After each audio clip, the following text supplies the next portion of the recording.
이 본문을 대할 때면 우리가 잘 아는 단골로 등장하는 그러한 예전에 성탄절 연극을 하며 나왔던 그러한 이야기를 여러분 기억하실 것입니다. 시골 마을의 작은 교회의 성탄절 전야 행사였는데 그날 아이들은 그 하이라이트가 되는 성극을 연습합니다. 그 교회에는 몸은 5학년이지만 머릿속은 5살 아이인 희철이란 아이가 있었고, 그 성극에서 이 아이도 한 역할을 맡게 됩니다. 그 역할은 작은 여관의 주인의 역할입니다. 모세와 마리아 역을 맡은 형과 누나가 와서 여기 빈방 있나요? 라고 하면 그 여관 주인은 딱 한마디만 하면 됩니다. 없어요. 성극이 시작되고 드디어 희철이의 순서가 됩니다. 요셉과 마리아가 와서 묻습니다. 빈방 있습니까? 빈방 있나요? 없어요 라고 하면 되는데 희철이가 방 있어요 라고 말하는 겁니다. 성극 선생님도 마리아와 요셉을 맡은 형과 누나도 당황하고 난감한 표정이 되었습니다. 다시 한번 요셉과 마리아가 묻습니다. 방이 있나요? 이 마리아 역을 맡은 누나가 입으로 조용하게 이야기를 해줘요. 없어요 라고 하면 돼. 그러자 희철이가 더 큰 소리로 있어요 라고 외칩니다. 요셉이 다시 물어봅니다. 다시 물어볼게요. 방이 없지요? 그러자 희철이는 한참을 망설이다 엉엉 울며 이렇게 말했습니다. 방이 있어요. 방이 있다고요? 그때는 없었지만 지금은 있다고요. 성극을 준비한 선생님도 요셉도 마리아도 그리고 방금 전까지 웃던 성도들도 모두 감동의 눈물을 흘렸습니다. 목사님이 급히 나와서 희철이를 대신해 이렇게 말합니다. 희철이가 맞습니다. 우리가 틀렸네요. 희철이는 이제는 방이 있습니다. 이제는 우리 마음에 아기 예수님을 맞이할 방이 있습니다. 우리가 몇 번이고 들은 이야기이지만 참 감동이 되는 것은 우리 가운데 정말로 예수님을 나의 삶의 주인, 나의 그 주인의 방에 예수님을 모시고 있는가라고 하는 이러한 되돌아봄을 가져오는 그런 이야기이기 때문이지 않을까라는 생각이 듭니다. 사랑하는 성도 여러분, 여러분의 삶의 중심에 그 주인의 자리에 하나님이 계십니까? 하나님을 위한 자리가 있습니까? 아니면 어떤 가수의 노래처럼 내 안에 내가 너무도 많아 주님이 있을 자리가 없으십니까? 오늘 그 중심의 자리에 하나님을 주인으로 모시는 우리의 삶이 되기를 간절히 소망합니다. 여러분, 그것이 천사가 전해준 기쁨과 복음이 아니겠습니까? 오늘 천사가 무엇이라 전해줍니까? 오늘 다윗의 동네에 너희를 위하여 구주가 나셨으니 곧 그리스도 주시니라. 두 가지를 전해줍니다. 하나는 다윗의 동네에 구주가 나셨다는 것이고, 또 다른 하나는 그 구주가 그리스도 곧 메시아라는 것입니다. 당시 이스라엘 사람들이라면 장차 그리스도가 유다 베들레헴에 태어날 것이라는 그 미가 선지자의 예언을 익히 알고 있었습니다. 그렇다면 여러분, 예수님이 그리스도로 메시아로 이 땅에 오시기 위해서는 여러분 어디에서 태어나야 합니까? 베들레헴에서 태어나야 합니다. 그러나 여러분, 요셉과 마리아는 이곳과 멀리 떨어진 나사렛에 살고 있었기 때문에 사실 베들레헴에 갈 일이 없었습니다. 그리고 그 만삭의 몸으로 베들레헴에 간다는 것은 그리고 참 어려운 일이었고 힘든 일이었습니다. 그런데 하나님께서 이 예언을 어떻게 이루어 가시는가 하는 것이 오늘 본문 속에 나와 있지요. 로마의 황제가 어느 날 모든 사람들은 다 호적을 등록하라는 명령을 내립니다. 왜 내리는가 하면 예수님을 베들레헴에 보내기 위해서가 아니라 세금을 보다 효과적으로 걷기 위해서 모든 사람이 고향에 가서 내려가서 호적 정리를 하라는 것입니다. 그래서 이 호적 정리를 하기 위해서 각국에 흩어져 살던 유대인들이 고향으로 돌아가야만 했던 것입니다. 여러분, 오늘 이 짧은 이 이야기지만 오늘 여러분 이것을 통해서 우리는 무엇을 알 수 있습니까? 세상은 마치 여러분 로마 권력이 세상을 쥐락펴락하는 그러한 시대 속에 그들은 살아갔습니다. 그리고 그 권세에 복종하는 헤롯과 같은 그러한 정치인들이 역사를 만들어가는 것 같지요.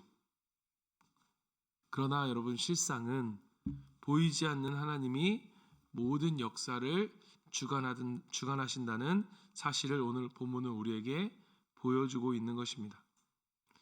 세상의 권력자들이 자기의 마음대로 그렇게 쥐락펴락하는 것 같지만 여러분 그것조차도 하나님은 하나님의 선을 하나님의 뜻을 이루어 가시는데 사용한다는 사실을 우리는 깨달아야 합니다. 사랑하는 성도 여러분, 세상의 왕은 오직 하나님이십니다. 이것이 바로 우리에게 기쁜 소식인 거예요. 그분이 세상의 왕이시다. 그 세상의 왕이신 하나님이 우리의 주인이시다라고 하는 그 사실, 그것을 깨닫고 우리의 삶의 주인이신 하나님께 순종함으로 살아가는 그러한 복된 삶을 살아가는 저와 여러분이 되기를 간절히 바랍니다.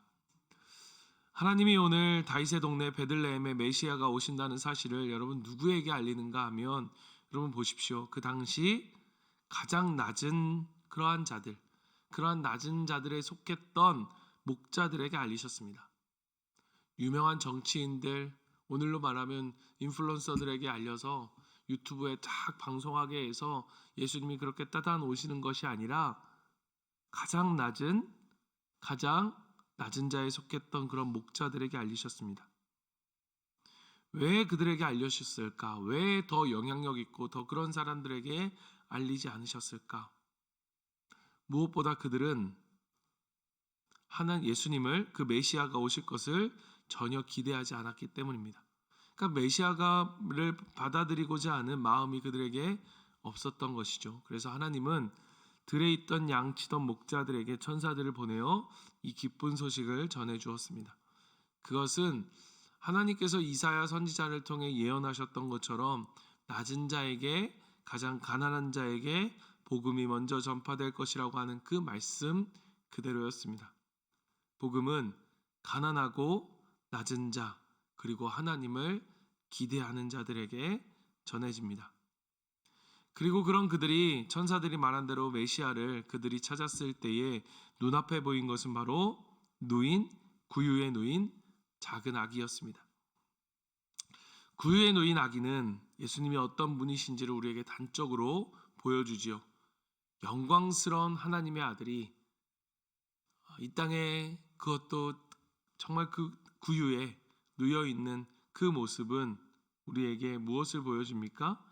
그 성육신을 보여줍니다. 그 성육신의 복음을 보여주죠. 여러분, 성육신이란 무엇입니까? 무한하고 영광스러운 하나님께서 정말 먼지와 같은 이 우리의 초라한 육신을 입고 우리와 똑같은 사람의 모습으로 인성을 취하셨다는 뜻입니다.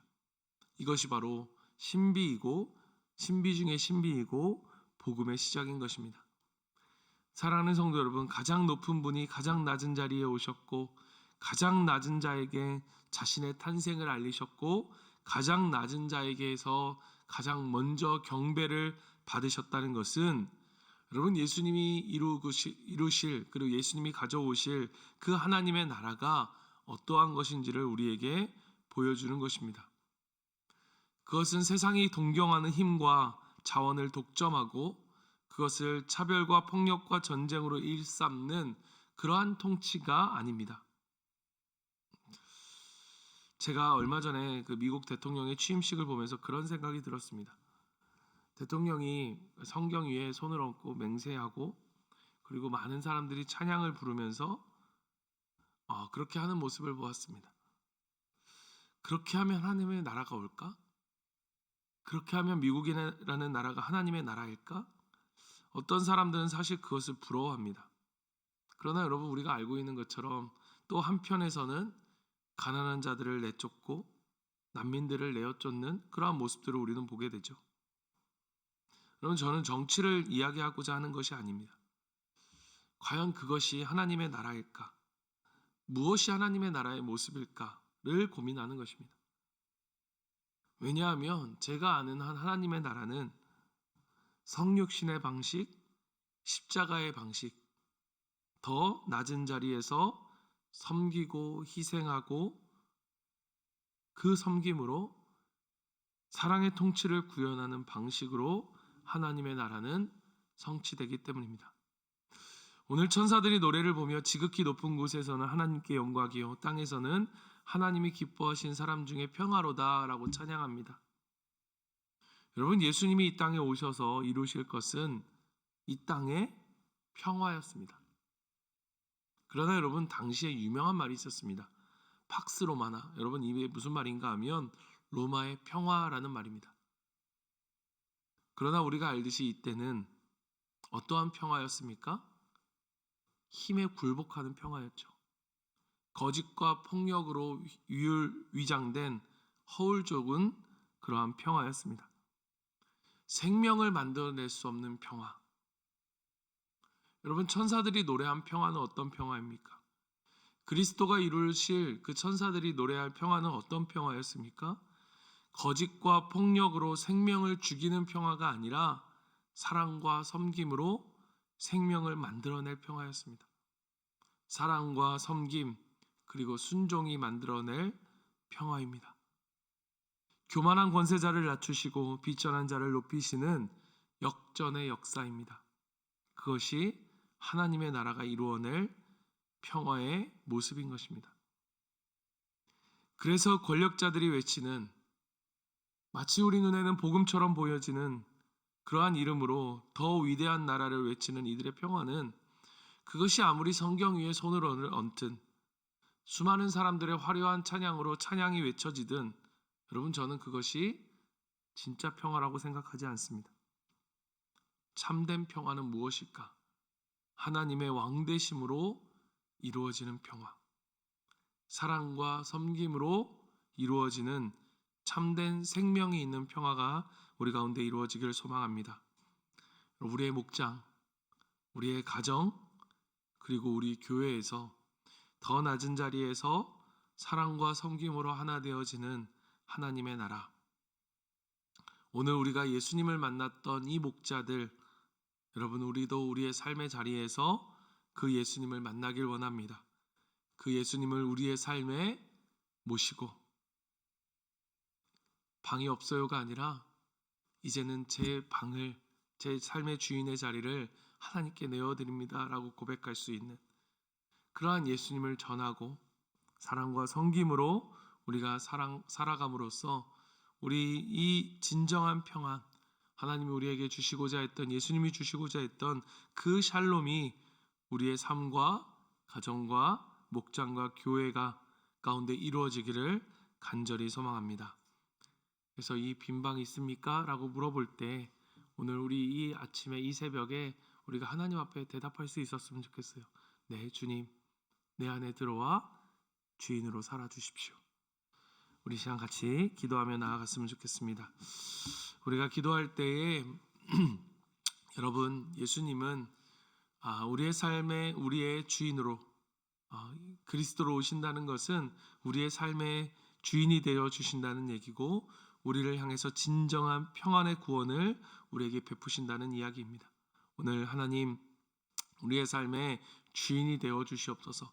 한 구석에 그냥 앉아 계시지 마시고, 그렇게 우리가 우리 안에 내가 너무 가득 차서 주님을 모시지 않는 그러한 삶이 아니라, 주님, 나의 가장 삶의 주인이 되어 주셔서 모든 선택과 결정 속에 하나님을 인정하며 살아가는 우리가 되길 원합니다. 그리고 또한 우리가 기도할 때에 우리가 정말로 사랑과 섬김으로 우리 가정에서 우리 남편과 아내와 우리 자녀들과 또 예수님을 알지 못하는 VIP들을 우리가 정말로 사랑과 섬김으로 그들 가운데, 우리 가운데 하나님의 나라가 임할 수 있도록, 정말로 그 진정한 평화가 이루어지는 우리의 삶과 가정과 목장과 교회와 이 나라와 이 민족이 되어질 수 있도록 주님 도와주시옵소서. 우리 시간 같이 한번 기도하기를 원하고요. 특별히 기도할 때에 이 시간에 또 여러 가지 아픔과 또 병으로 우리 병원에 있는 우리 성도들을 위해서 기도해 주시고, 또 그들이 빨리 회복되어질 수 있도록 하나님을 온전히 예배하는 그런 예배의 자리에 나와 함께 예배할 수 있도록 여러분 기도해 주시고, 또 우리 목자 목녀 수련회 금요일 날 있습니다. 여러분이 금요일 날, 토요일 날 있을 우리 목자 목녀 수련회가 우리 모든 사역의 전환점이 되는 그러한 귀한 시간이 될 수 있도록 해달라고 우리 이 시간 기도하고 또 각자의 기도 제목을 가지며 우리 함께 기도하며 주님 앞에 나아갑니다. 기도하겠습니다.